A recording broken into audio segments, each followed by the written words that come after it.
नमस्कार, आपके साथ मैं हूं समीर अब्बास। बिहार के जनादेश पर पीएम मोदी ने बीजेपी कार्यकर्ताओं को संबोधित करते हुए एक तरफ जहां बिहार में मुख्यमंत्री पद पर बने सस्पेंस को खत्म किया, तो वहीं अपने संबोधन में पीएम मोदी ने कई अहम बातें की, कार्यकर्ताओं के सामने रखी। पीएम मोदी ने साइलेंट वोटर्स का भी जिक्र किया, जो बीजेपी को हर बार नए तरह से राजनीति में उभारता है। पीएम मोदी ने बिहार से लेकर बंगाल तक राजनीति में कौन कौन से बदले मायने, इन खबरों को देखते हैं टॉप 9 मोदी नाम केवलम में। पीएम मोदी ने बिहार में मुख्यमंत्री पद से सस्पेंस खत्म कर दिया है। दिल्ली में बीजेपी कार्यकर्ताओं को संबोधित करते हुए पीएम मोदी ने कहा कि बिहार में नीतीश कुमार के नेतृत्व में ही सरकार बनेगी। नीतीश जी के नेतृत्व में एनडीए के कार्यकर्ता हर बिहार वासी के साथ कोई कसर बाकी नहीं रखेंगे। बिहार चुनाव नतीजों पर प्रधानमंत्री मोदी ने कहा कि इस चुनाव में साइलेंट वोटर्स की बड़ी चर्चा है। बीजेपी के पास साइलेंट वोटर का एक ऐसा वर्ग है जो उसे बार बार वोट देता है। ये साइलेंट वोटर्स हैं देश की माताएं, बहनें, महिलाएं, देश की नारी शक्ति। पीएम मोदी ने बिहार वासियों की तारीफ करते हुए कहा कि बिहार ने एक बार फिर सिद्ध किया है कि बिहार को क्यों लोकतंत्र की जमीन कहा जाता है। बिहार ने साबित कर दिया है कि बिहार वासी पारखी भी हैं और जागरूक भी। बिहार में एनडीए की जीत पर पीएम मोदी ने बीजेपी कार्यकर्ताओं से कहा कि आप काम करेंगे तो लोगों से आपको भरपूर आशीर्वाद मिलेगा। 24 घंटे देश के विकास के बारे में सोचेंगे और कुछ नया करने की चेष्टा करेंगे तो आपको नतीजे भी मिलेंगे। पीएम मोदी ने बिहार की जीत को विकास कार्यों की जीत बताया है। पीएम ने कहा कि इस चुनाव में बिहार का युवा जीता है, बिहार का गरीब और किसान जीता है। ये बिहार की आकांक्षाओं की जीत है और बिहार के गौरव की जीत है। पीएम मोदी ने पश्चिम बंगाल में बीजेपी कार्यकर्ताओं की हत्या पर सख्त संदेश दिया है। पीएम ने कहा कि जो हमें चुनौती नहीं दे पा रहे, वैसे लोगों ने हमारे कार्यकर्ताओं की हत्या करने का रास्ता चुना है। भारतीय जनता पार्टी के कार्यकर्ताओं को मौत के घाट उतार करके मुझे चेतावनी देने की जरूरत नहीं है, क्योंकि वो काम जनता जनार्दन करेगी। इस मौके पर पीएम मोदी ने परिवारवादी पार्टियों पर भी जमकर निशाना साधा। पीएम ने कहा, दुर्भाग्य से कश्मीर से कन्याकुमारी तक परिवारवादी पार्टियों का जाल लोकतंत्र के लिए खतरा बनता जा रहा है और देश का युवा ये भली भांति जानता है। परिवार की पार्टियां या परिवारवादी पार्टियां लोकतंत्र के लिए सबसे बड़ा खतरा है। पीएम मोदी ने अपने संबोधन में कहा कि 21वीं सदी का भारत एक नए मिजाज का भारत है, क्योंकि ना हमें आपदाएं रोक सकती हैं, ना ही बड़ी बड़ी चुनौतियां। ये एक ऐसा भारत है जो आत्मविश्वास से भरा हुआ है। पीएम मोदी ने बीजेपी कार्यकर्ताओं से कहा कि मौजूदा हालात में बीजेपी का दायित्व और बढ़ जाता है। हमें अपनी पार्टी के भीतर लोकतंत्र को मजबूत बनाए रखना है। हमें अपनी पार्टी को जीवंत लोकतंत्र का जीता जागता उदाहरण बनाना है।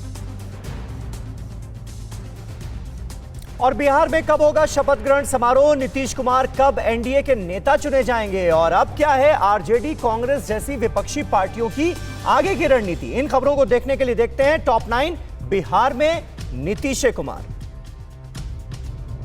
बिहार में एनडीए की जीत के बाद नीतीश की ताजपोशी के लिए तैयारियां तेज हो गई हैं। 16 नवंबर को नीतीश एक बार फिर मुख्यमंत्री पद की शपथ ले सकते हैं। नीतीश कुमार 7वीं बार बिहार की कमान संभालेंगे। बिहार के मुख्यमंत्री नीतीश कुमार ने ट्वीट कर पीएम मोदी को धन्यवाद कहा है। नीतीश ने कहा कि जनता मालिक है, उन्होंने एनडीए को जो बहुमत प्रदान किया उसके लिए जनता जनार्दन को नमन है। मैं पीएम नरेंद्र मोदी जी को उनसे मिल रहे सहयोग के लिए धन्यवाद करता हूं। बिहार में जल्द ही एनडीए विधायकों की बैठक हो सकती है। इस बैठक में नीतीश कुमार को सर्वसम्मति से नेता चुना जाएगा। सूत्रों के मुताबिक 16 नवंबर से पहले एनडीए नीतीश कुमार को अपना नेता चुन लेगा। पटना में नीतीश कुमार आज शाम 4 बजे जेडीयू के पार्टी दफ्तर में नवनिर्वाचित विधायकों और पार्टी नेताओं के साथ बैठक करेंगे। बैठक में बिहार सरकार और आगे की रणनीति पर भी चर्चा हो सकती है। आज पटना में नए चुने गए आरजेडी विधायकों की बैठक बुलाई गई है। बैठक में पार्टी के नेता तेजस्वी यादव पार्टी के विधायकों और पार्टी के वरिष्ठ नेताओं के साथ आगे की रणनीति पर चर्चा करेंगे। आरजेडी बिहार में सबसे बड़ी पार्टी बनकर उभरी है। चुनाव आयोग को कहा। राष्ट्रीय जनता दल के प्रवक्ता मनोज झा ने कहा कि बिहार में विपक्ष मजबूत हुआ है। उन्होंने कहा कि हम युवाओं के लिए नौकरी की मांग करते रहेंगे और सरकार को चैन से नहीं सोने देंगे। बिहार की सत्ता की चाबी पाने में चूक को लेकर महागठबंधन मंथन में जुट गया है। कांग्रेस खुद की समीक्षा करेगी। उसके बाद पटना में 10 सर्कुलर रोड स्थित लालू राबड़ी आवास पर आज सभी घटक दलों की बैठक होगी। इसमें हार की समीक्षा के साथ आगे की रणनीति पर भी चर्चा होगी। बिहार में चुनाव नतीजों के बाद एआईएमआईएम के नेता असदुद्दीन ओवैसी ने कांग्रेस पर जमकर निशाना साधा है। ओवैसी ने ट्वीट कर कहा कि बिहार में कांग्रेस अपनी नाकामी के लिए एआईएमआईएम को वोट कटवा बता रही है। ओवैसी ने कहा कि महागठबंधन एनडीए को हराने में नाकाम रहा। बिहार में हम पार्टी के अध्यक्ष जीतनराम मांझी अपने जीते हुए विधायकों के साथ बैठक करेंगे। बिहार में जीतनराम मांझी की पार्टी हम को 4 सीटों पर जीत हासिल हुई है। एनडीए के साथ 7 सीटों पर हम पार्टी ने चुनाव लड़ा था। और अमेरिका के नए रक्षा मंत्री से क्यों डरा ड्रैगन? अमेरिका ताइवान की दोस्ती से चीन की टेंशन क्यों बढ़ रही है? परमाणु हथियारों पर कैसे कंट्रोल करेंगे पुतिन? ग्लोबल पैनिक से जुड़ी खबरों के लिए देखते हैं टॉप 9 विश्वव्यापी युद्ध। यूएस के नए रक्षा मंत्री क्रिस्टोफर मिलर की नियुक्ति के बाद चीन को अमेरिकी हमले का डर सता रहा है। रक्षा मंत्री एस्पर को हटाने के ट्रंप के फैसले से चीन को वर्ल्ड वॉर 3 का खतरा दिखने लगा है। मिलर यूएस के स्पेशल फोर्स के अधिकारी रह चुके हैं। ताइवान में अमेरिका की बढ़ती नजदीकियों से चीन को डर सताने लगा है। आर्थिक बातचीत के मद्देनजर उसने अमेरिका को दूर रहने की फिर चेतावनी दी है। महीने के आखिर में यूएस ताइवान आर्थिक पार्टनरशिप की बातचीत होनी है। अमेरिका ने एक नई मिसाइल का टेस्ट किया है। अमेरिका ने कम बजट में एंटी एयर मिसाइल का सफल टेस्ट किया। इस मिसाइल की मारक क्षमता 25 किलोमीटर है। इसकी खासियत ये है कि ये ड्रोन और मिसाइलों को मार गिराने की ताकत रखता है। रूस और चीन एक दूसरे के खून के प्यासे हो गए हैं। ये सनसनीखेज खुलासा अमेरिका की खुफिया एजेंसी CIA ने किया है। बताया जाता है कि गुस्से में रूस चीन पर परमाणु हमला करने वाला था। रूस ने मिसाइलें दागने की भी तैयारी कर ली थी। बस 15 मिनट में परमाणु बम चीन पर गिरने ही वाला था, तभी तबाही का ये प्लान टल गया। रूसी राष्ट्रपति व्लादिमीर पुतिन ने कहा कि वो परमाणु हथियारों के कंट्रोल सेंटर को पूरा करने के करीब पहुंच गए हैं। पुतिन ने कहा कि इसका संचालन जारी रहना चाहिए। परमाणु केंद्र को व्यावहारिक रूप से सुरक्षित बनाना सैन्य आधुनिकीकरण के लिए जरूरी है। आर्मीनिया में अजरबैजान के साथ हुए युद्ध विराम समझौते का विरोध हो रहा है। आर्मीनिया की राजधानी में हजारों लोगों ने एकजुट होकर समझौते के विरोध में प्रदर्शन किया। समझौते से नाराज लोगों ने पीएम से इस्तीफा मांगा। नागोर्नो काराबाख में जंग थमने के बाद अजरबैजान ने पहली बार माना है कि उसने जंग में तुर्की में बने ड्रोन का इस्तेमाल किया था। अजरबैजान के राष्ट्रपति इल्हाम अलीयेव ने एक टेलीविजन इंटरव्यू में कहा कि तुर्की के ड्रोन से जंग में हमें बढ़त मिली। तुर्की ने कहा कि वो नागोर्नो काराबाख में रूस के ज्वाइंट पीस फोर्स का हिस्सा होगा। तुर्की के राष्ट्रपति एर्दोआन ने कहा कि सीज फायर को अमल में लाने के लिए बनाई गई कमेटी में तुर्की भी शामिल होगा। नागोर्नो काराबाख में युद्ध विराम के बाद यहाँ युद्ध प्रभावित इलाके से बड़ी तादाद पर लोगों का पलायन हो रहा है। स्थानीय प्रशासन ने लोगों से अपील की है कि वो अपने घर को न छोड़ें और शांति बनाए रखें। और मुंबई हमलों पर पाकिस्तान ने कैसे कबूला गुनाह? चीन की सीक्रेट मिसाइल का रहस्य क्या है? दिवाली पर LAC से क्यों फरार होगी रेड आर्मी? चीन पाकिस्तान की हिमाकतों से जुड़ी खबरें देखते हैं टॉप 9 चीन पाक साजिश में। आतंक का उत्पादन करने वाले पाकिस्तान का बहुत बड़ा कबूलनामा सामने आया है। पाकिस्तान ने 12 साल बाद माना है कि 26/11 मुंबई हमले में पाकिस्तान के आतंकी शामिल थे। पाकिस्तान ने ये भी माना कि लश्कर के 11 आतंकियों ने मुंबई पर हमला किया था। पाकिस्तान में हाफिज सईद की करीबी को 32 साल की सजा मिली है। पाकिस्तान की आतंकवाद रोधी एक अदालत ने ये सजा सुनाई है। आतंकी वित्त पोषण के 2 मामलों में जमातुद दावा के प्रवक्ता को दंडित किया गया है। हाफिज सईद के करीबी मुंबई हमले में शामिल थे। LOC पर पाकिस्तान की नापाक हरकतें बदस्तूर जारी हैं। नौशेरा, राजौरी, शाहपुर, केरनी सेक्टर में पाकिस्तान ने सीज फायर तोड़ा है। LOC पर पाकिस्तान की तरफ से फायरिंग जारी है। भारतीय सेना भी पाकिस्तान को मुंहतोड़ जवाब दे रही है। पाकिस्तान की कई चौकियों को नुकसान पहुंचा है। LAC पर तनाव के बीच चीन सीक्रेट तैयारी का प्रोपेगेंडा रच रहा है। चीन ने अपनी सेना को रहस्यमयी मिसाइल सौंपी है। बताया जाता है कि ये लंबी दूरी तक मार करने वाली एडवांस एंटी रेडिएशन मिसाइल है।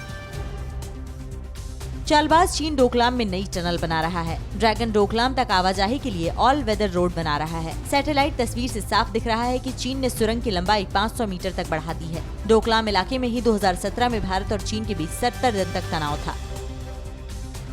ग्लोबल टाइम्स ने एक बार फिर प्रोपेगेंडा वीडियो जारी किया। PLA के ईस्टर्न थिएटर कमांड ने समुद्र से हवा में मार करने वाली एंटी सबमरीन मिसाइल से वॉर ड्रिल किया। इस वॉर ड्रिल के बाद ग्लोबल टाइम्स ने दावा किया कि चीन की ताकत और बढ़ गई है। पूर्वी लद्दाख में चीन के साथ तनाव को देखते हुए आर्मी चीफ मनोज मुकुंद नरवणे ने उत्तराखंड में चीन से सटे बॉर्डर इलाके का दौरा किया और जंगी तैयारियों का जायजा लिया। आर्मी चीफ मनोज मुकुंद नरवणे ने बॉर्डर पर तैनात जवानों से बातचीत की और उनका हौसला बढ़ाया। पिछले कई दिनों से आर्मी चीफ लगातार बॉर्डर इलाकों का दौरा कर रहे हैं। एंटी इंडियन जो हमारा पाकिस्तान के प्रधानमंत्री इमरान खान के करीबी फिरदौस आशिक ने कहा कि पाकिस्तान में एंटी इंडिया चूरन सबसे ज्यादा बिकता है और भारत का विरोध ही हमारी राजनीतिक रोटी है। हमारी सरकार और आम लोग मिलकर एंटी इंडिया चूरन बेच रहे हैं, जिसकी हमारे देश में सबसे ज्यादा जरूरत है। पाकिस्तान और चीन के बीच राजनयिक रिश्तों के 70 साल पूरे होने से पहले बीजिंग के सिनेमा घरों में पाकिस्तान सेना पर आधारित फिल्म का प्रदर्शन किया गया। 45 साल बाद कोई पाकिस्तानी फिल्म चीन के सिनेमा घरों में दिखाई गई है। चीन में पाकिस्तान के राजदूत मोइन हक फिल्म के प्रीमियर में मौजूद रहे। बिहार में पीएम मोदी की नीतीश पर मेहरबानी के बाद क्या कैबिनेट में भी जेडीयू का बोलबाला होगा? डब्ल्यूएचओ ने मोदी की तारीफ क्यों की? दिवाली पर कोरोना कैसे बना सबसे बड़ा खतरा? ये सभी खबरें देखते हैं देश प्रदेश टॉप 9। बिहार की जीत के बाद जल्द ही मोदी मंत्रिमंडल विस्तार की संभावना जोर पकड़ने लगी है। इसमें जेडीयू को सरकार में जगह मिल सकती है। केंद्र सरकार में अकाली दल की हरसिमरत कौर के हटने और एलजेपी नेता रामविलास पासवान के निधन के बाद मंत्रिमंडल में हिस्सेदारी बीजेपी तक सीमित रह गई है। विश्व स्वास्थ्य संगठन ने पीएम मोदी की तारीफ की और कोविड वैक्सीन पर भारत की प्रतिबद्धता की सराहना की है। डब्ल्यूएचओ ने कहा है कि वो कोरोना से निपटने के लिए मोदी से मिलकर काम करेंगे। कोरोना महामारी के असर से अर्थव्यवस्था को उबारने के लिए मोदी सरकार जल्द ही एक और प्रोत्साहन पैकेज का ऐलान कर रही है। कोरोना महामारी के असर से अर्थव्यवस्था को उबारने के लिए मोदी सरकार जल्द ही एक और प्रोत्साहन पैकेज के ऐलान की तैयारी कर रही है। ऑटो, फार्मा, दूरसंचार, कपड़ा, खाद्य उत्पाद, सोलर पीवी जैसे क्षेत्रों से जुड़ी कंपनियों को करीब 1.5 लाख करोड़ रुपए के प्रोत्साहन दिए जाएंगे। बीजेपी कार्यकर्ताओं की हत्या को लेकर बंगाल सरकार को ताकीद करने वाले पीएम मोदी के बयान पर टीएमसी ने पलटवार किया है। टीएमसी ने कहा है कि बंगाल में बीजेपी ने हिंसा भड़काया है। वो राजनीतिक हिंसा में विश्वास नहीं करते। असम में शांति के लिए जारी 9 महीने की लंबी कोशिशों के दौरान बड़ी सफलता है। असम बांग्लादेश सीमा पर सुरक्षा बलों के सामने उल्फा नेता एसएस कर्नल दृष्टि राजखोवा के साथ 4 अन्य साथियों ने आत्मसमर्पण कर दिया। सेना के इंटर्न कमांड को शांति प्रयासों में ये बड़ी सफलता है। सेना के ईस्टर्न कमांड के शांति प्रयासों को लेकर ये बड़ी सफलता है। भारत की समुद्र में सामरिक ताकत और बढ़ गई है। मुंबई में डिफेंस के एमओएस श्रीपद नायक ने भारतीय नौसेना को 5वीं स्कॉर्पियन श्रेणी की पनडुब्बी सौंपी, जिसका नाम आईएनएस वागीर रखा गया है। मुंबई के मझगांव डॉक पर अरब सागर में प्रोजेक्ट 75 की इस पनडुब्बी को लॉन्च किया गया। उत्तराखंड के उधम सिंह नगर स्थित खटीमा में मानवता को शर्मसार करने वाली घटना सामने आई है। यहाँ एक खेत में अज्ञात लोगों ने नवजात को जिंदा दफना दिया। बच्चे के रोने की आवाज पर खेत के मालिक कुंडल सिंह ने लोगों को खबर दी। बच्चा सुरक्षित है और कई निसंतान उसे अपनी गोद देने के लिए आगे आए हैं। कोरोना प्रभावित मरीजों को लेकर अब तक की सबसे डरावनी रिपोर्ट सामने आई है। 20% कोरोना सर्वाइवर्स में मानसिक रोग के लक्षण पाए गए हैं। द लांसेट साइकेट्री में छपी एक रिपोर्ट के मुताबिक हर 5 में से एक कोरोना पीड़ित हुए मरीजों में चिंता, अवसाद और अनिद्रा की समस्या देखी गई है। कोरोना एक बार फिर खतरनाक लेवल तक पहुंचने लगा है। दिल्ली में सारे रिकॉर्ड तोड़ते हुए कोरोना केस का आंकड़ा एक दिन में 8,593 से ज्यादा तक पहुंच गया। साथ ही बुधवार को 85 मरीजों की मौत हो गई। धुआं धुआं सा ये शहर क्यों दिखता है? सुना है बाजार में धुएं का सामान बिकता है। ये दिवाली सिर्फ दिए वाली।